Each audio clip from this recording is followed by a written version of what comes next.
Hello, everyone. We'll be starting shortly as we wait for more people to attend. Thank you.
Hello, everyone. Thanks for joining. We're just going to give it another minute to give more folks a chance to join here. We'll be starting shortly. Thank you.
Hello, everyone. Welcome and happy holidays to everybody. I'm Lucia Kwok with Function Point, and today I have my colleagues with me, Talia Palermo, a customer success manager, and Craig Ford. Good morning. Hello. Hi, Good morning. everyone. Great to see you guys. If you don't mind to flip the slide, Talia, please. Thank you. So just so everyone knows who we are, and you can find us on LinkedIn. We'd love to connect with you guys. And by the way, great hat, great tree, great seeing everybody online. All right, so we have an exciting agenda today for everyone. But before we get started, I just want to do a quick test to make sure we can communicate with the audience. If you don't mind sending all of us a quick chat in the GoToWebinar just to make sure that we can communicate. Let us know where you're calling in from or what's your holiday plans. We'd love to know. I myself, I might be trying or at least taking the kids skiing. I don't know, Craig, Talia, you guys got anything exciting going on? Well, I don't know. With the 1.5-year-old, I think I have enough excitement in my life. But hopefully, it'll be a nice family Christmas this year, and we can watch him open some his first presents because he can actually do that this year. So that'll be nice. Very nice. Yeah, I'm spending some time with some family, and we might get up the mountains here in BC and do some skiing. Wonderful, wonderful. Well, I see some folks here. Someone from New Orleans. Wow, fantastic. Hello from Calgary. Hi, Calgary. Quebec City, the place. Hello. Someone's going skiing as well. Wisconsin. Deep fried advertising from New Orleans. Hello. Another one from NOLA. Hello. Great to see you all. And I'm actually in Toronto, Canada. And Craig and Talia are in Vancouver, British Columbia. So yeah, lots of people from all over. That's great. Some folks from Miami as well. Fantastic, fantastic. All right, good to see you. I'd love to see more chats coming in just to make sure everybody's working okay there. But I am going to now run a quick poll. And the poll, here's the poll. So the screen is going to show you guys a poll about tracking time. How do you direct your team to track their time? Weekly view, dashboard timesheet panel, time clock or timesheet window. Every user has their own preference, or not tracking time, even though we should be.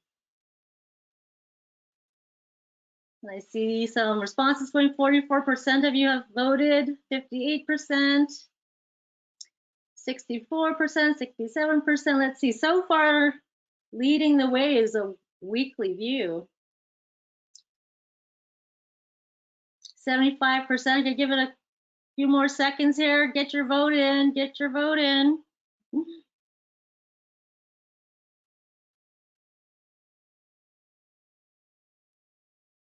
All right, so I'm just gonna close the poll here in a moment. All right, here we go, close poll. And let's see what our poll results are. Oops, oh, no, hold on here, share results. So should see on your screen the results. Most of you use the weekly view. Talia, what do you think of these results? Is this what you usually see with your customers? Yeah, that's pretty typical, and the fact that most of you are directing to weekly view is a good indication that Kanban is going to be a good choice. It means you want your team to be able to get their time in quick, and Kanban can certainly help with that. Great, great, awesome. Well, glad to see everyone can get on the polls. That's great. Thanks for submitting. Just a quick hi to some of you from Houston and other folks from Toronto too.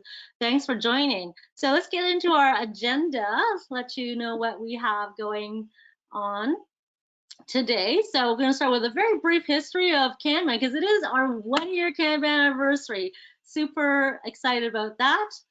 Then we'll go into the one of the main events or 5 steps to Kanban, and Talia will talk to you about some key benefits and how to prepare your system for Kanban, as well as some tips and tricks you can take home today related to tasking and such. So hang in for all that.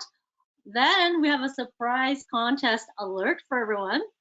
And then Craig will talk to us about the function point product process, how the features get on the roadmap, as well as the actual product roadmap. What does the future hold for us at function point?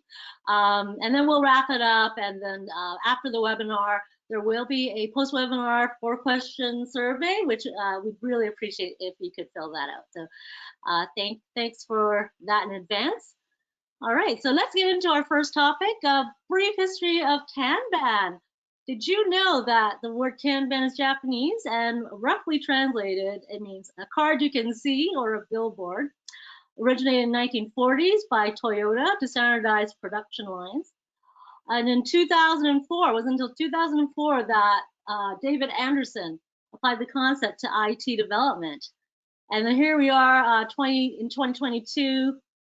Kanban board feature has been released by Function Point. We're super excited to have this 1-year anniversary, and glad you guys are here to help us celebrate this milestone with us. All right, so let's get into the next bit here, 5 steps to Kanban. I'll pass it over to Talia. Thanks, Lucia. So everyone, we're ready to get started with the 5 steps to help release Kanban to your team. So I have the 5 steps laid out here. I'm going to go through them really briefly with you before I dive in and explain some of the how-to behind each. The first one on the list is to use tasks. That might seem obvious to some of you that already use tasks with your team, but for those of you who aren't, I'm going to explain why that's important and how it's essential to using the Kanban board within Function Point. The second one is going to be to clean up your system. This is always a good idea, but especially as it relates to Kanban, we want to make sure that your team's first look is as clear and as relevant as possible. Our third one is going to be to turn on alerts and permissions. Another one that might seem obvious, but sometimes it's the one that people forget. So then when their team gets in there to go and start working with this board that they're so excited about, that they've been trained on, we don't want any hiccups and permissions that have to be adjusted. The fourth one, get your team set up with filters. Kanban has a lot of different views and ways that you can access the best visualization for your different team members depending on their role. So we're going to help them get set up with that. And then finally, training the team. That's the last and final one, and oftentimes it's the one that people stop right short of because they're prepping and whatnot, but we're going to say, nope, that's your 5th step, let's do it.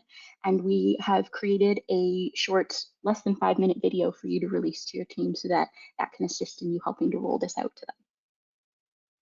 So all of this is to say that these 5 steps are going to help you get your team and your system prepped so that you can release Kanban so that your team can be really in control of their own task management.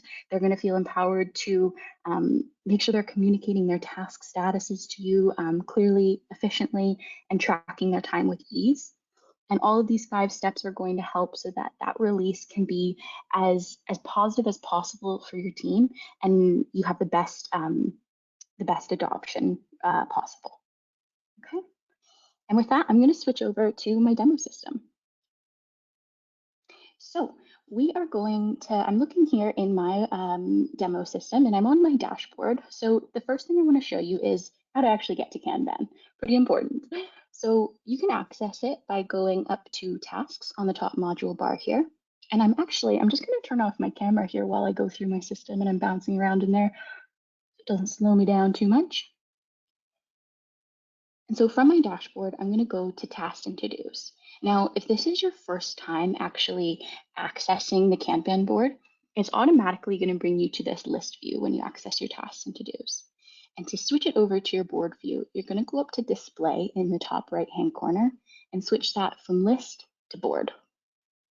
And then you'll be able to see the Kanban board. Just going to take a second here to load because, of course, got a lot going on in the background, but bear with us here. In the future, so that you don't have to go through the process of clicking tasks and to-dos and then switching your view preference every single time, direct your team to go up to this little gear icon in the top corner and then to view settings. And then you can switch your default view to either task status view or due date view. Either of those will bring you right to the Kanban board and our different panel visualizations. So one of the first things you'll notice when we bring you to the Kanban board here are the panels. These are predetermined in the system, and right now they're set up to give you a visualization of the different task statuses. So whether that task, is in draft, it's something that maybe we're still building the schedule of, or it has a predecessor that's not yet completed. That's going to be where these tasks live.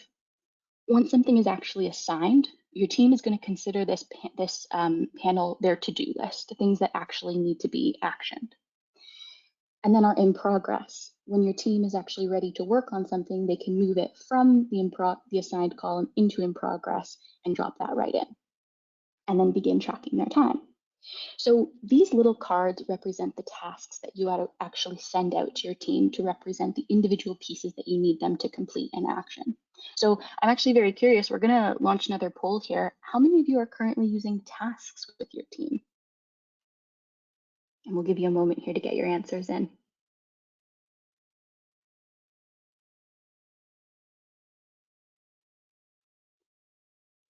They're coming in very quick. They're coming in very quick. Awesome. Yeah. We're at about 78% yes, 30% no. Okay.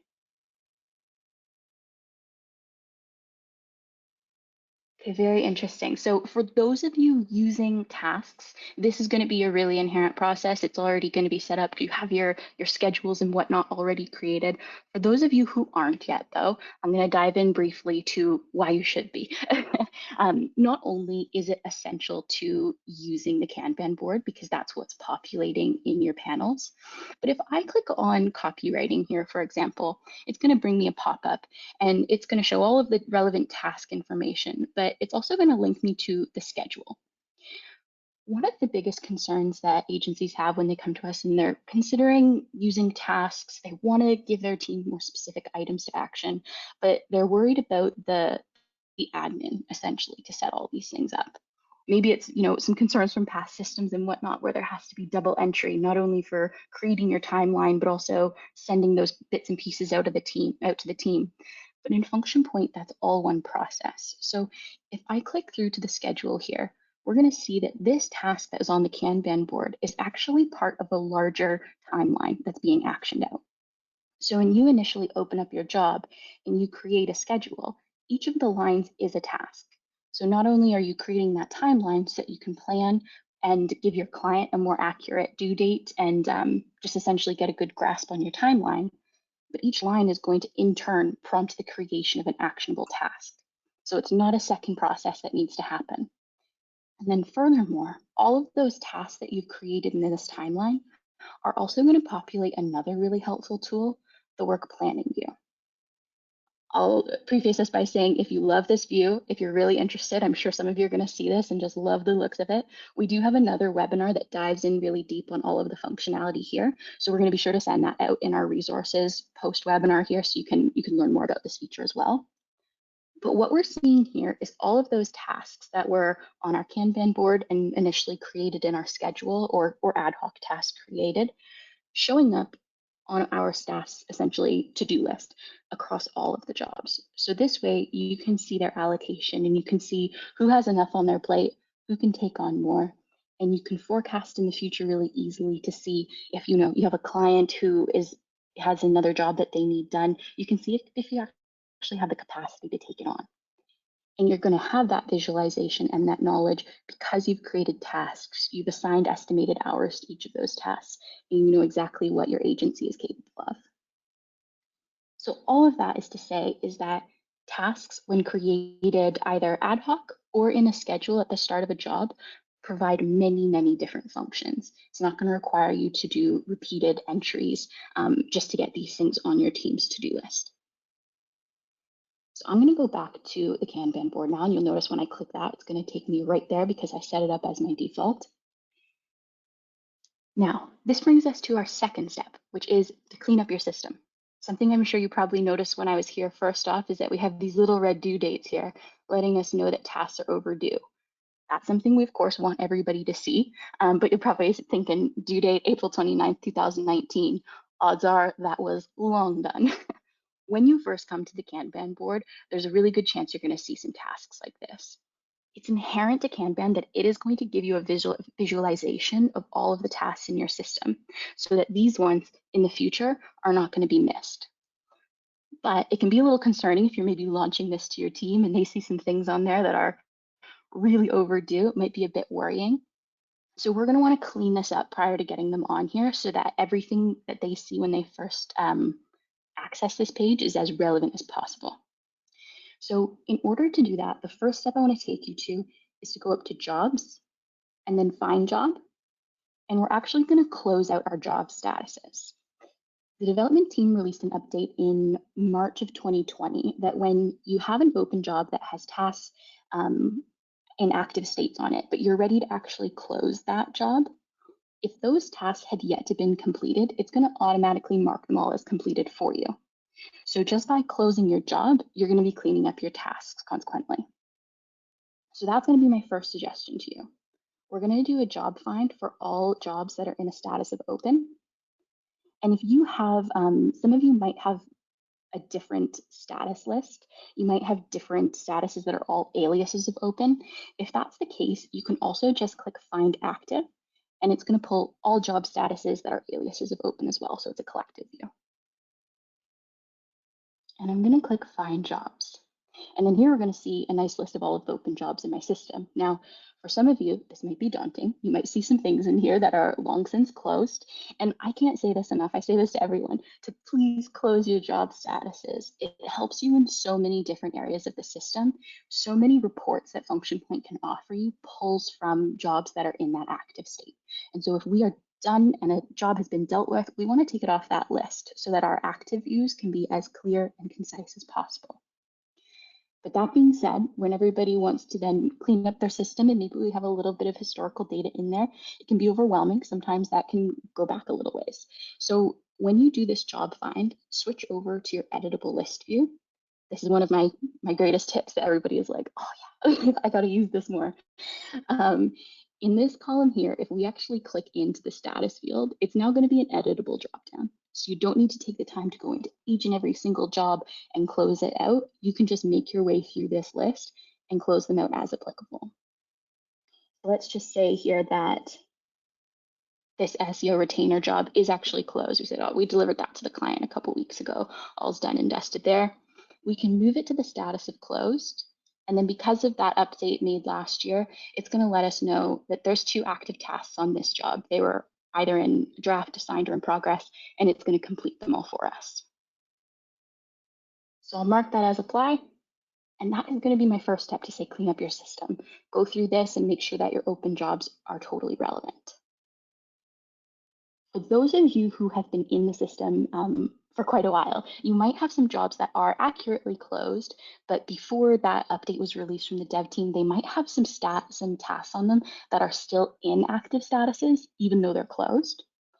And in that case, what you can do is we can perform a bulk edit to tasks. So we're going to go up to Tassel in the top module bar here, and we're going to do Find Task. And then we're going to perform a filter. And I suggest here, give it some thought in terms of what you feel comfortable with.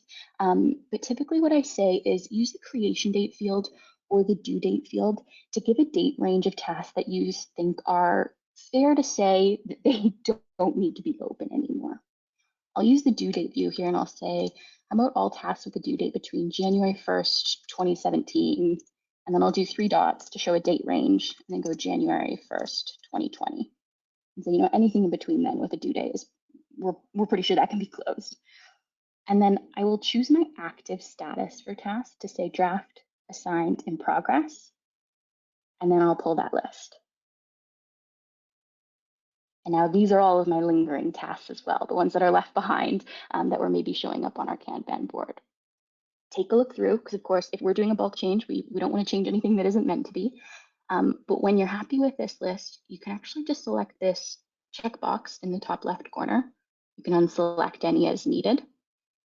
And then this bulk edit button is going to appear in the top right. And when we click that, we can actually make changes across the whole list that we've just pulled. And we can say, all right, everything here can actually just be completed.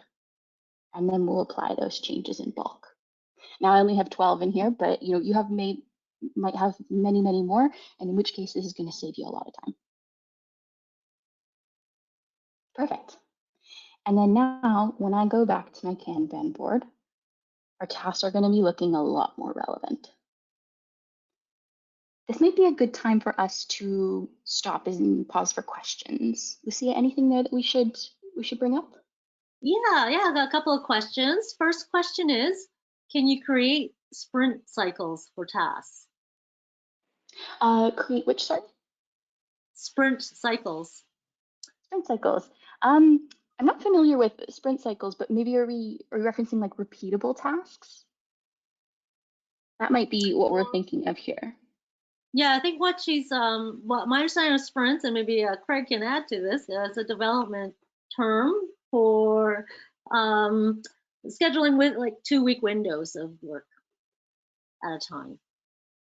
Yes, so all of your tasks can have, they don't have to have a very narrow window of due dates. When you actually go into a task itself, if I click this function or this FB post and I edit it here, it can be given a start and a due date. For it to appear on your Kanban board, it doesn't actually need any of these. You could have just a due date or just a start date, but both we see here are December 9th, but we can make that as large as possible. If you're not too specific on when your team needs to work on something, you want to give them a nice big window. Furthermore, tasks, there's a, oh, sorry, go ahead. Oh, sorry, were you finished? I was just going to say, I'm sure for those of you who might not be using tasks right now as well, this is probably bringing up a lot of questions in terms of how to build a schedule, which is absolutely fair. So we're going to provide some resources afterwards for that so that you can dig in and make sure that your schedules are accurately reflecting what your internal workflow looks like, as well as we're happy to consult on that. Great. Here's another question. Is it possible to create a with client status? So if I'm looking at a schedule, and let me go here.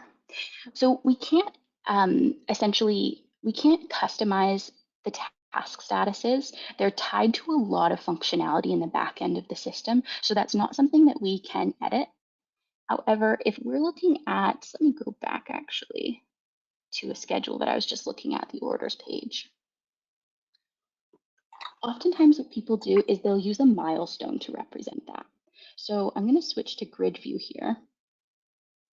And you can put with client in terms of the task title. But what you can also do is we can scroll over to the very right-hand side of our grid view here, and you can set up milestones. If I click in, we can see deliver to client, designs approved. These are major milestones that you can label that task with. So if this is a with client step, let's add that in, and then it's going to allow you to search by that.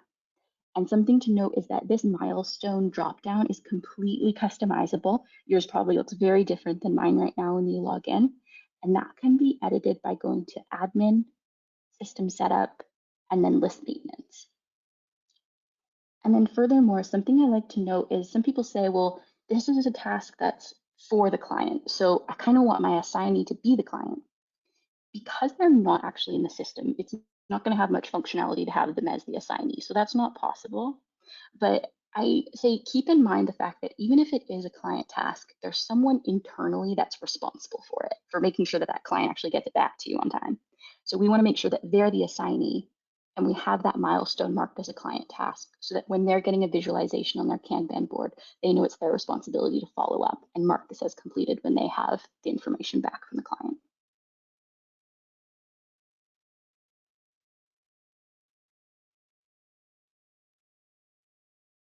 Anything else on our list there, Lucia, we want to bring up now? Yeah, let's also just refresh us all on the Kanban view, because I hear this question lots too.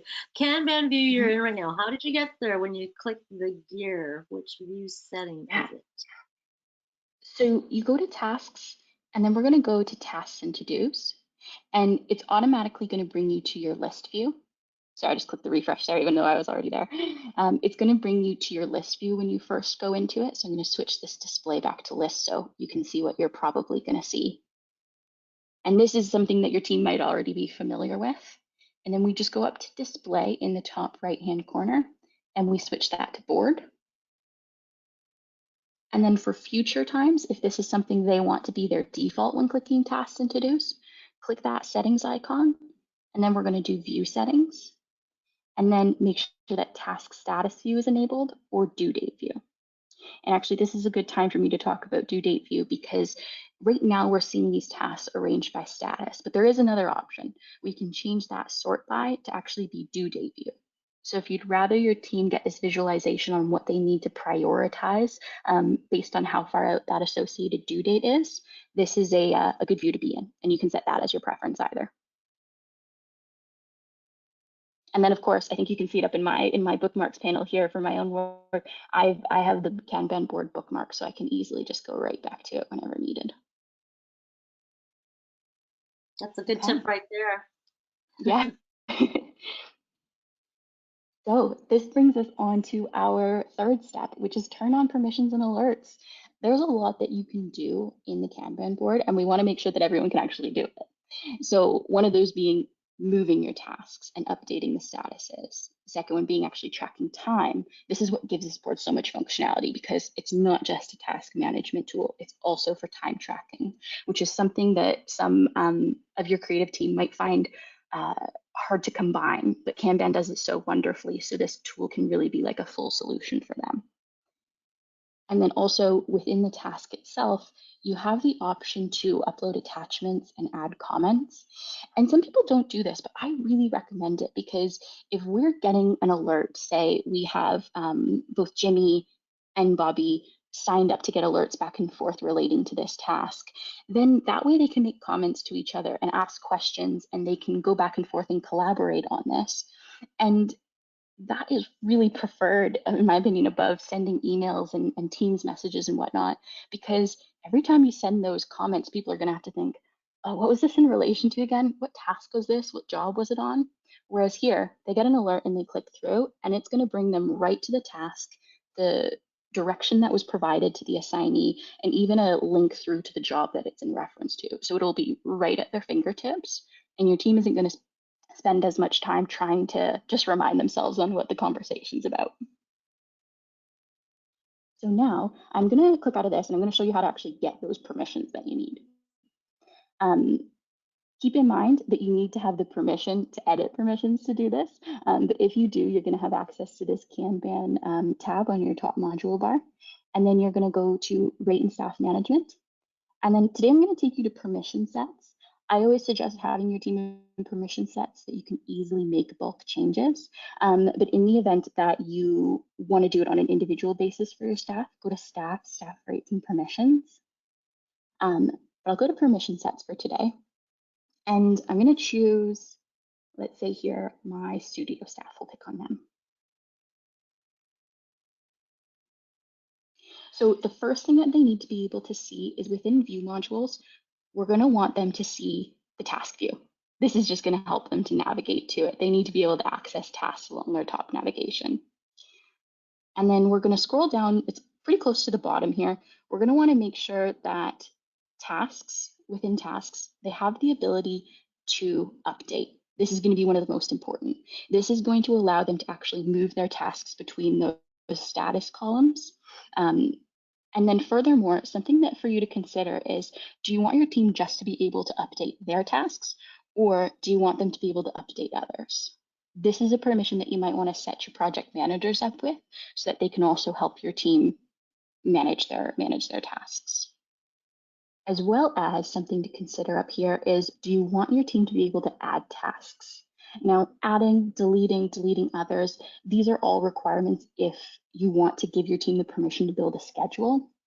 But if you want to give them the permission to add just an ad hoc task, I find this is a good permission to give because it takes the admin work off of your project managers, your other team members. So maybe your creative team doesn't necessarily have to ask for a new task to be put on their plate if they know something's come up. They can just create a new one for themselves when they know something needs to be added and keeps things running pretty quickly. And then furthermore below here, in reference to, do you want that collaboration to happen? Do you want people to be able to add comments, update comments, add files, and so on? Take a look through those granular permissions and decide what level of collaboration you want everyone to have. And then last but certainly not least, if your staff can track time already, they definitely already have this set up, but you want your team to be able to track time and add timesheets. That way they can get the most out of the view. So we've given them the permission that they need. Now we want to make sure that we can just support them with the best alerts. So this is something that I say just in general is always a good idea to go back to and update, because we don't want your team to be getting too many alerts because then things get diluted, but we need them to be getting just the right amount and the necessary ones. So I'm going to pick on studio staff again here. And going down here, I'm going to say the last two at the bottom, we want to look at tasks and most importantly, task assigned. If your team isn't in the system all the time, you can decide that if a task is assigned to me, they want an alert to either be sent in system, meaning in the bell icon up here, or through email. You can have both of those on, but this is a really important one so that things when are moved out of that draft, that planning mode, they're going to be alerted that there's something new on their plate. And then furthermore, for your PMs and the people who need to track tasks that have been assigned by them, we see if task is assigned by me, they can get alerts if those tasks have been moved to in progress and completed. And then we have a few more granular ones here if you want some updates on those due dates approaching, such as task due tomorrow, task due today. And then finally, again, on that collaboration piece, do you want your team to get those emails back and forth if a task is assigned to them or by them, so that your assignee and your assigner can collaborate and be alerted? Okay. Now, I'm going to go back to the Kanban board, and we are going to talk about our fourth step, which is filters. The Kanban board has a lot of different changes that you can make so that the view is the most relevant as possible to your team.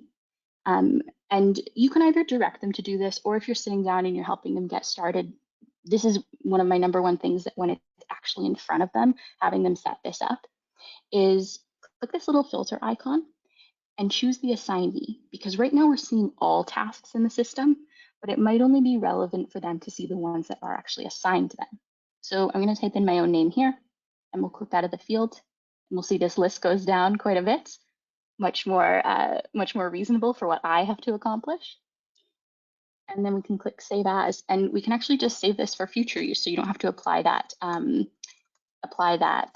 filter every single time.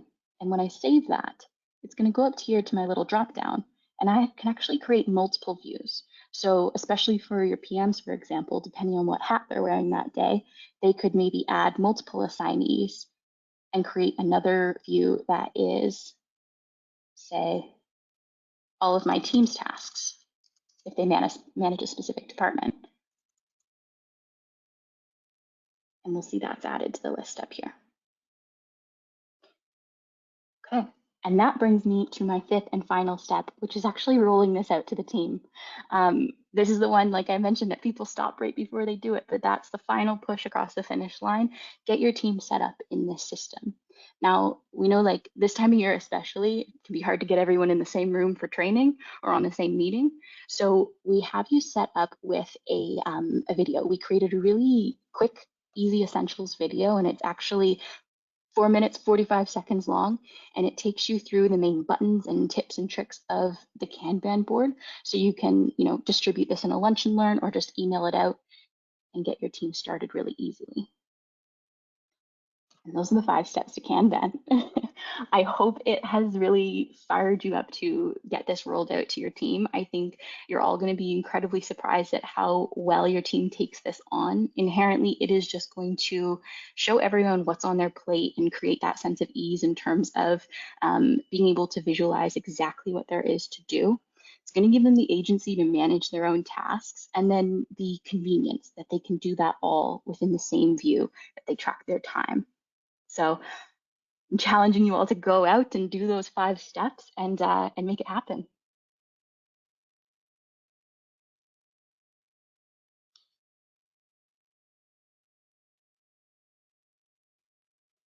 Oh, Lucia, you're muted. Thank you. Yeah, please let us know, audience, Are you all pumped up and excited, wanting to get this going for your teams as well? We did have a few more questions. I'll go through a few of them. Excuse me. If you don't use schedules for projects, does the Kanban board still work? It absolutely works, provided that you're still using tasks. What some people will do is instead of building out these full timelines, they'll just go to a job, and let's say my dealership website here. They'll go to a job and pretend we don't have a schedule actually created. You can just go add new and add task. If maybe there's just one thing that needs to be done for this, you don't need to build a full-on schedule with 10 tasks in it. We can just add a single one, and that is what's going to show up in your Kanban board. So it is essentially use tasks, but not essentially that you have them formatted in a schedule. All right, thank you. And is this good for scheduling repeatable tasks? And what is also, besides style, what's the difference between Kanban and work planning view? Benefit differences. So, difference between Kanban and work planning view is essentially, I would say the work planning view is a really good visualization for your team to see how much is on their plate, but it's typically more used for your project managers and your traffic managers to allocate resources and to do the planning of who's getting what tasks and when. You can actually track time from this view. So it's not going to function too much for your creative team in terms of managing those tasks and actually working on them.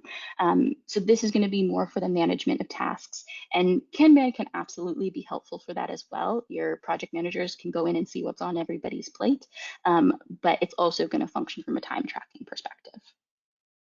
And then the first part of that question was relating to repeating tasks.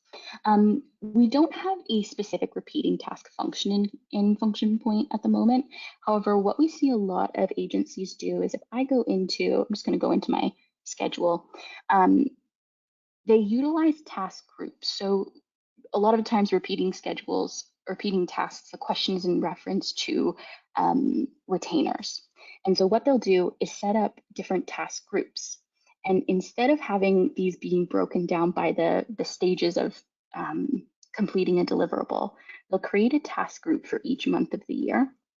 So we'll say maybe January 2022, we'll add our tasks in there that we're going to be completing that month. So maybe this is CO management. And just so everyone knows, this is very irrelevant to the ones that are happening above, just kind of using this schedule as a building block. And they'll fill that task group with all of their monthly tasks that they're going to be doing repeatedly. And then you can actually just copy the entire task group. And then this is going to be our February 2022. So at the beginning of your retainer with them, you can set up your whole month's worth, or sorry, your whole year's worth of tasks and have them all set up ready in the system. And then each of those tasks will have designated due dates relevant to the month that they're happening in. So no repeatable tasks, but definitely some good ways to manage that. All right, thank you, Talia. We did have a few more questions. I'm sorry if we haven't gone to, but in the interest of time, we do have to continue on.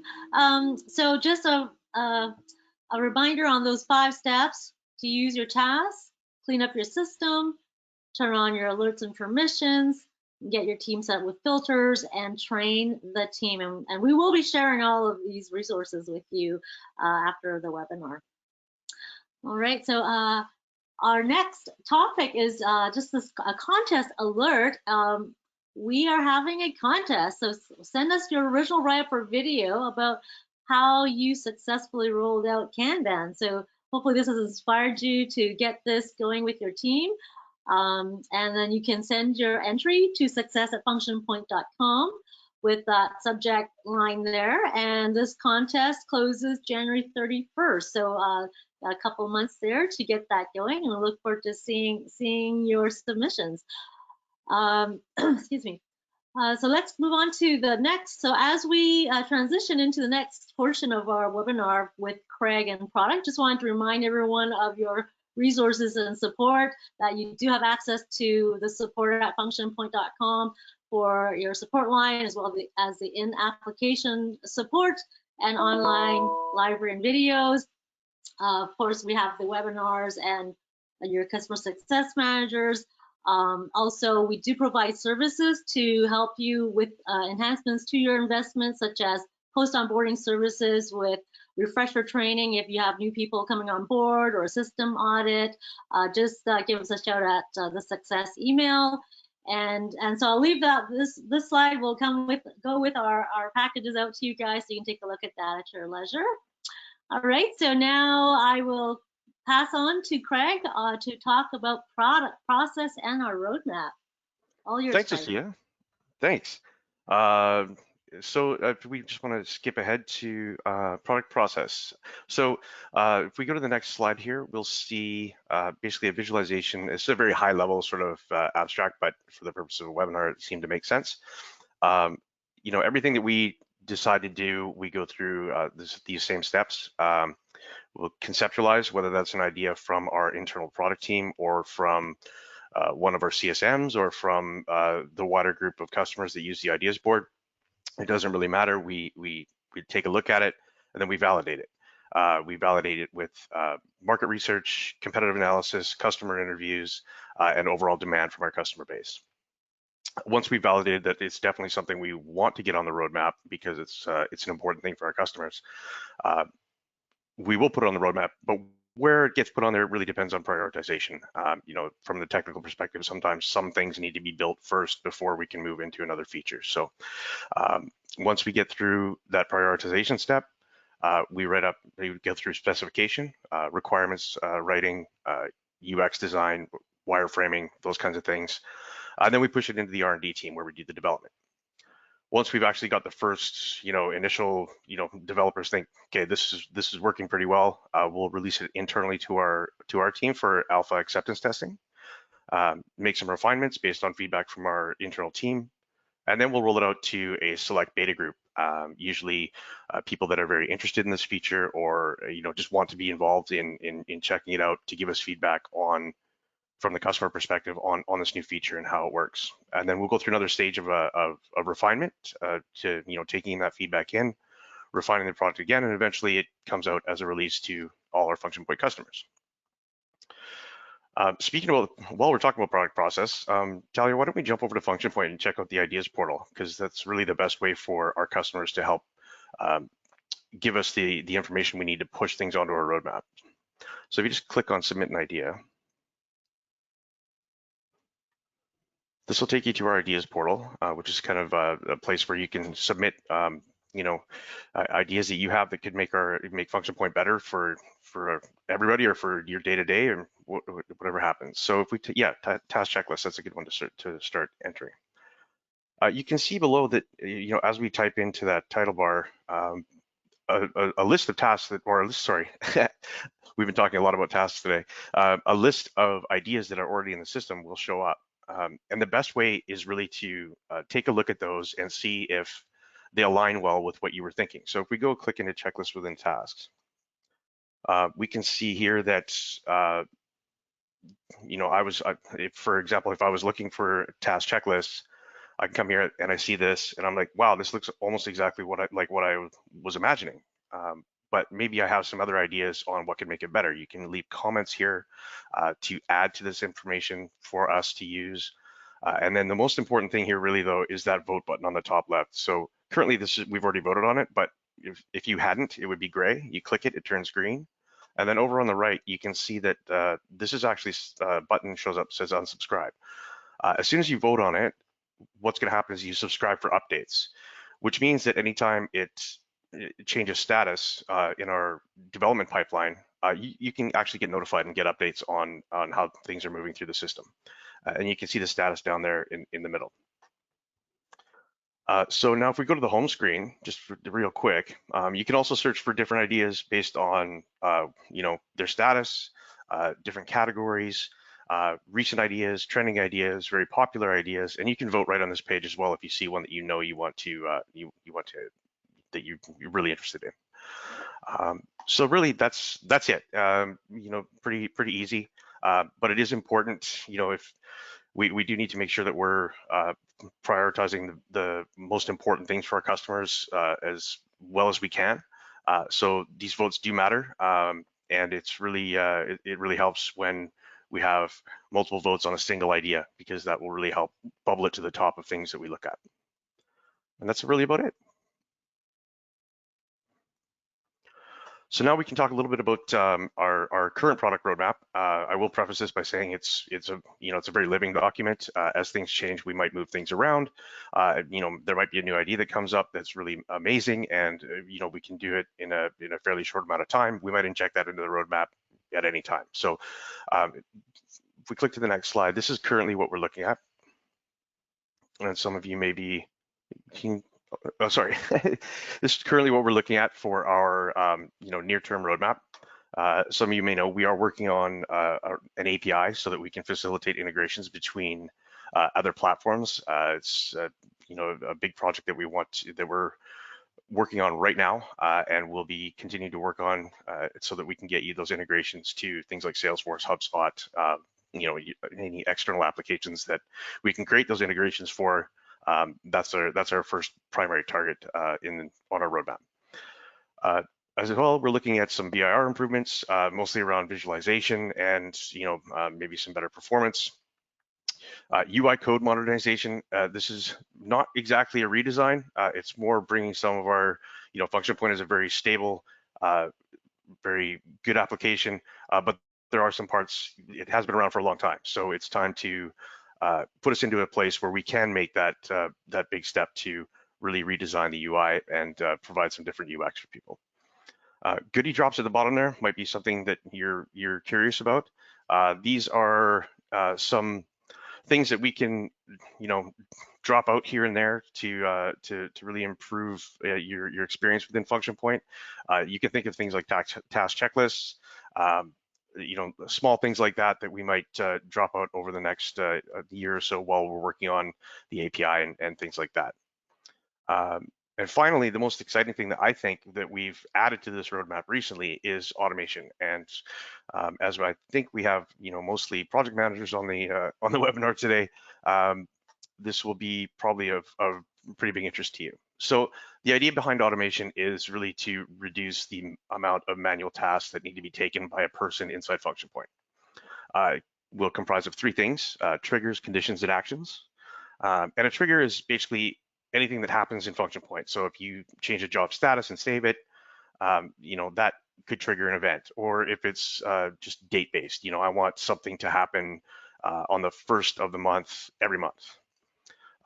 And then we apply conditions to that trigger. So for example, if we continue with the job save trigger, you could apply the following action to all jobs which are at or above 50% of estimated versus actual. So, when that trigger happens, we're going to go and see, if it's scheduled on the first, or, we just want to check to see how many jobs are over.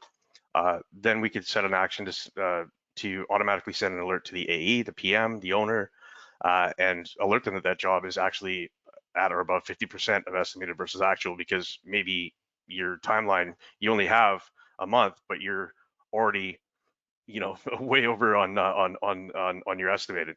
So if we flip to the next screen, we can see some more examples of things that we think automation can solve for. For, say, managing a sales pipeline, based on your estimate approval status, we can update the close probability percentage. So if you're in the proposal phase, set that close probability at 30%, because it's more likely you're going to make that deal. Or when an estimate's in the pitch phase, maybe we set it back to 20% because it's a little less likely that it's going to go through. Easing PM workload. This is something that would account for the question earlier about recurring tasks. You could have recurring jobs, recurring tasks, based on a retainer type, a job type closing, have the system create a clone of the job with the new dates already set up for you. So you don't have to go and copy it, change the dates. It just saves that extra few steps for the PMs when they're working through the system. Automating your revenue schedule. When a job hits a given milestone, we could generate an invoice based on that revenue schedule that's in the estimate. And also enhanced reminders and alerts. Right now, as most of you probably know, that's all basically checkbox based. So send an alert when, to me and the assigner and blah, blah, blah, when this happens. But with automation, we could really customize those alerts and have things like budget approvals or time tracking notifications customized to your needs, as opposed to some general rules that apply to everybody. It's really about saving time and being able to tailor the effects you want to have within function point to your needs. And that's, I think that's really all I have. Hopefully that is something that's exciting. It's really exciting for us. But I think I will hand it back to Talia, Lucia, not Talia, as we are 5 minutes away from the end of the webinar. So Yeah. Lucia. Yeah, if anyone has any questions for Craig, send them on through right now. There was one question just to remind everyone. Talia, would you mind just going back to where can people access the ideas portal again? Maybe just we're in function point. So within function point, any page that you're on, you're always going to see this top little bar at the in the top right. And if you go to the little help icon, that's where you can, of course, go to our help center and contact support. But at the end of that support list is submit an idea, and that's going to bring you to the ideas portal. Yeah, it'll just automatically pop up there. Thanks, Talia. Thanks, Talia. No problem. So just to wrap up, so the resources we'll be sending after the webinar, mind you, I'm not too sure exactly when we'll go out to, but it should be within the next few days. We'll be sending a copy of this presentation, and then also this actual webinar, the video webinar, along with a link to the 5-minute rollout video that Talia has, that Essentials Kanban rollout. As well as a few links to refresh on how to do tasking and scheduling. So thank you all so much for joining us today. Thank you for being our customer. And please do let us know how we did as we end this webinar. There will be a post-webinar survey that will pop up from GoToWebinar. And thank you again. Thank you, Craig and Talia. Hoping all of you have a wonderful holiday, and we hope to see you again at the next webinar. Thank you so much. Thanks, everybody. Thanks, everyone. Bye. Bye. Bye.